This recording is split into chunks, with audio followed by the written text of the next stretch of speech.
大家好，我是超子。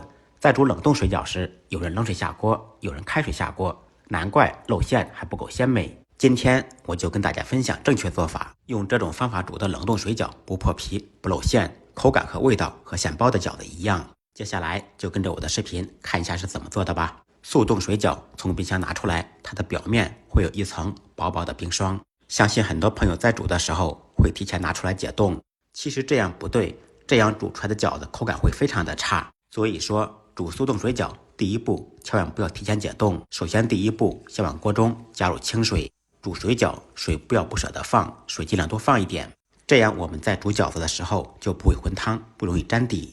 先开大火把水烧热，煮速冻水饺水的温度非常的重要，不能用冷水，也不能用开水。如果用冷水，饺子经过长时间煮制容易粘底，容易破皮；如果用开水，饺子下锅的一瞬间容易把饺子煮破，所以在煮速冻水饺时，水温像视频中这样，水底冒小泡时刚刚好，水温大概在70度左右。这个时候往锅中放1小勺食用盐。在煮水饺时放盐的目的是饺子皮紧致，不容易破皮。淡盐水还可以使饺子快速融化，从而减少煮制的时间，快速成熟。用勺子搅拌均匀，使盐快速化开，然后从锅中舀出半碗热水，放入碗中备用。还有一个小技巧，在煮速冻水饺时不要直接下锅，从冰箱拿出来先放入清水中浸泡10秒钟。这一步的目的是可以补足水饺在冷冻的过程中流失的水分，但是呢也不要泡的时间太久，否则容易泡烂。10秒钟以后把水倒掉，再放入锅中。水饺下锅以后，我们要用勺子不停地搅拌，用勺子或者铲子推着搅，这样可以使饺子不触碰到锅底，从而饺子就不会粘锅了。在家煮水饺，全程开大火煮制，用大火把锅中的水快速的烧开。很多朋友煮水饺时喜欢盖锅盖，煮新鲜的可以，煮速冻水饺千万不要盖锅盖，因为盖上锅盖以后，这样煮饺子容易粘锅连在一起。